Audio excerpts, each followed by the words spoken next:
Vamos lá para a explicação sobre as pteridófitas. Eu, inicialmente, estava achando o assunto chato, mas eu percebi que não é tão difícil e é parecido com as briófitas. Eu ainda não expliquei sobre as briófitas, mas eu já vou começar pelas pteridófitas porque é mais recente, aí eu consigo lembrar das briófitas e aí eu explico elas em outro vídeo.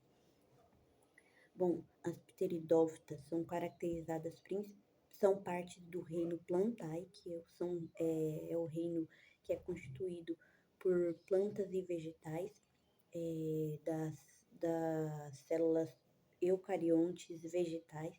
São caracterizados por serem autotrófos, produzirem o próprio alimento, podem ter a reprodução sexuada ou assexuada também. E a principal característica, e o reino Plantae é basicamente essa característica, são seres clorofilados, ou seja, tem a clorofila, que é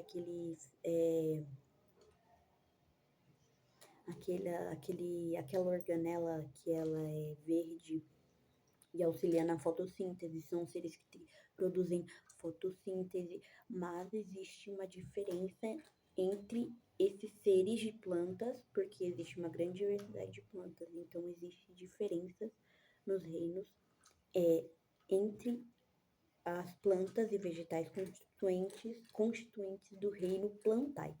Eu estudei das briófitas, que basicamente são plantas que são muito pequenas e elas necessitam de água para fazer a sua reprodução. Elas têm a reprodução por metagênese, ela começa assexuada e depois ela é sexuada. Depois eu vou explicar direitinho, mas a característica das briófitas é que elas são muito pequenas, como, por exemplo, os musgos. Isso eu lembrei de cabeça. Tá. As pteridófitas que eu estudei hoje são plantas, e as briófitas são avasculares, ou seja, não tem condutores de seiva, não tem folha. Elas têm uma característica parecida com o de uma planta, mas não é exatamente. Enfim, mas eu fiz um resumo sobre as briófitas. Agora eu vou para as pteridófitas. Principal característica das pteridófitas são plantas maiores do que as briófitas e elas não têm sementes, nem flores e nem frutos para poder fazer a sua reprodução. Exatamente isso. Que o nome é criptógamas. Eu esqueço as palavras, mas criptógamas são a característica principal das pteridófitas. São plantas vasculares, ou seja, elas têm tecidos condutores, como por exemplo, condutores de seiva para o alimento da planta. Ela tem folha, ela tem caule, ela tem raiz, verdadeiro. Quais são os exemplos de pteridófitas mais conhecidos que costuma cair no vestibular? Samambaias, avencas e cavalinhas. São plantas de porte médio, mas que elas são fáceis de identificar. Por exemplo, a samambaia é fácil de saber, tem até lá na minha casa, eu vou olhar. Tá. As pteridófitas, elas têm dois tipos diferentes, grupos distintos dentro dessa classificação, que são as monilófitas, como exemplo as samambaias, e as licófitas, que são avencas e mais pteridófitas. Eu ainda não vi a diferença delas, porque eu foquei mais em ver a reprodução, porque é a parte que mais costuma cair, mas eu vou ver a diferença das monilófitas e as licófitas. Deixa eu até dar uma lida aqui no livro.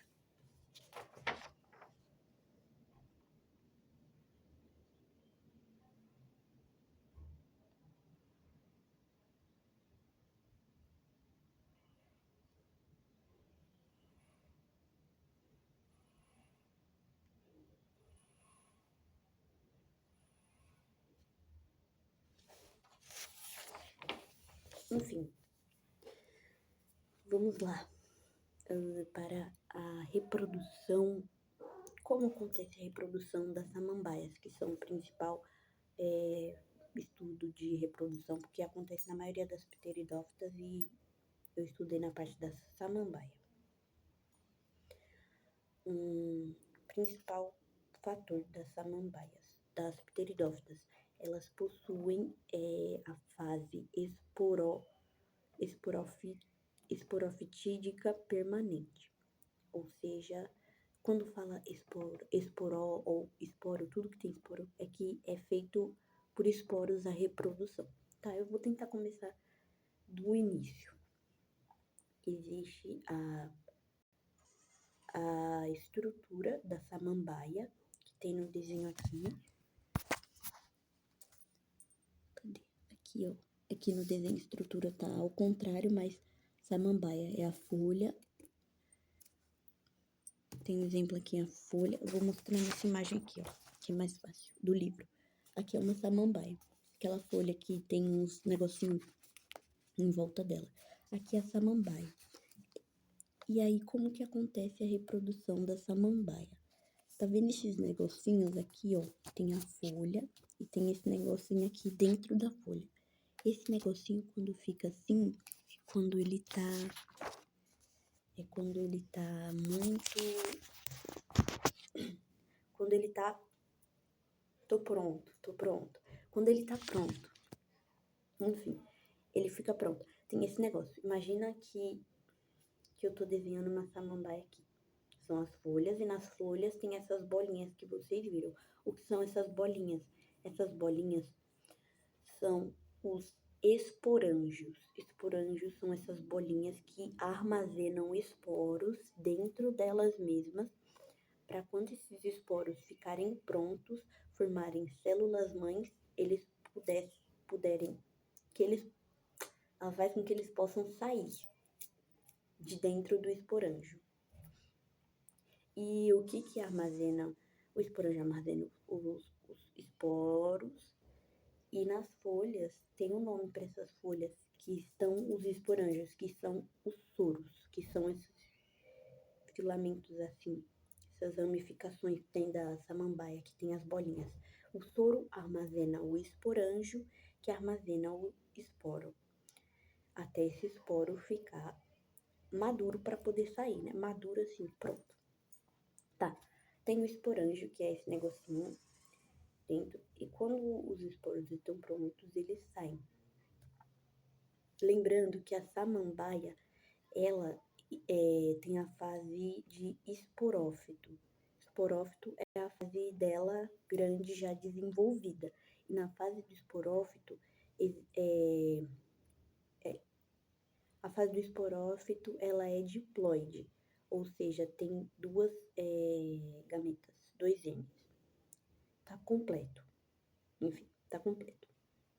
2 gametas? Não são 2 gametas. Diploide. Pronto.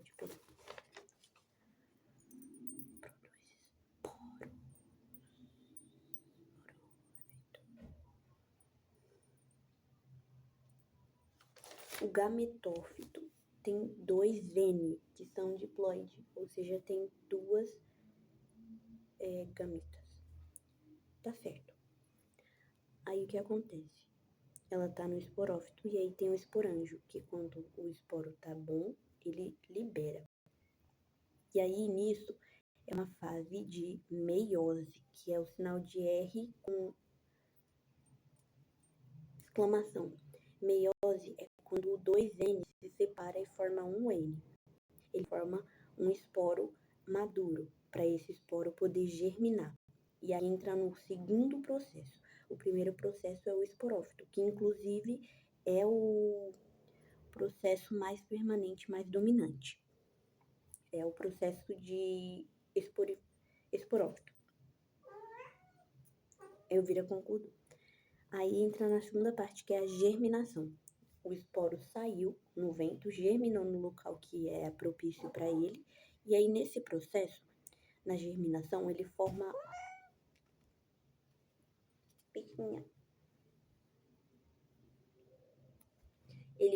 algo chamado prótalo. O que é o prótalo? O prótalo significa da palavra grego aqui, que eu até anotei para eu lembrar, prótos e talos. Proto significa primeiro, e talos, corpo vegetativo, ou seja, forma o corpo vegetativo da samambaia. é como se fosse uma fase bem inicial mesmo, esse prótalo, ele é cordiforme, ou seja, ele tem um formato meio que assim, de coração, uma bolinha e um formato de coração em cima. Eu fiz o desenho. Assim, ou assim que tá mais explicado aqui do livro. Tá vendo que parece um coração? É basicamente isso, parece um coração. E aí, nesse processo, o prótalo, ele é hermafrodita. Ele tem a gameta masculina em cima, que são vários flagelos assim, e neles estão armazenados os anterozoides, que é a gameta anterídeo, tá certo? Anterídeo? É anterídeo? Isso, anterídeo arquigônio. Anterídeo. Anterídeo é o nome da gameta masculina. Arquigônio é o nome da gameta feminina. Vamos imaginar, tem a figura que tá assim, e aqui a bolinha. Aí, nessa bolinha, tá presente o anterídeo, que é o masculino, e aqui no meio tá o arquegônio, que ele é caracterizado principalmente por ter só um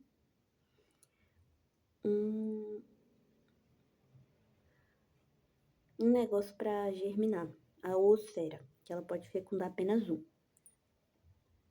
um anterozoide, lembrei. Então lembra aqui, arquegônio, que é o feminino, e embaixo o masculino, que é o anterídeo, que está armazenando um anterozoide, que é como se fosse o espermatozoide da vida do ser humano. O bichinho que vai virar a samambaia. E é hermafrodita, porque já tem os dois. Então vamos lá. Aí o que acontece? Quando esse prótalo está pronto, quando os anterozoides estão desenvolvidos, o que acontece? O prótalo, ele precisa de chuva. Por quê? Porque eles são os anterozoides são flagelados, ou seja, eles têm flagelos. Imagina uma linha assim, lembra do espermatozoide? Tem o espermatozoide, aí tem o flagelo. Aí 5%. Aí o anterozoide também tem flagelos e ele precisa de água para se locomover. Então, quando chove e os anterozoides estão prontos, eles saem daqui e vão nadando até chegar na oosfera do arquegônio, fecunda, forma um zigoto e a partir desse zigoto vai formando um esporófito jovem. Que esse esporófito jovem, enquanto ele não está desenvolvido totalmente, é o prótalo que está germinado, que já foi germinado, já formou ali a gameta, que já formou o esporófito jovem. Esse prótalo, enquanto o esporófito não está pronto, ele vai fazer os nutrientes suficientes para ele poder se desenvolver, né, vida? Aí o que acontece? O esporófito, acho uma pulga.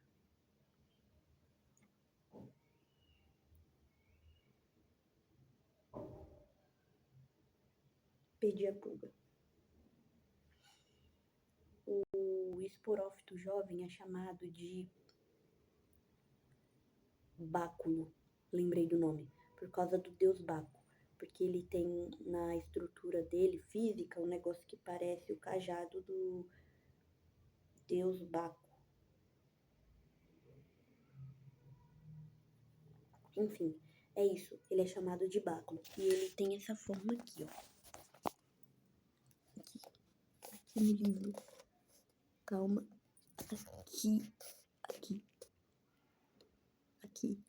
Aqui é a forma dele, tá vendo? E ele basicamente fica assim, ó.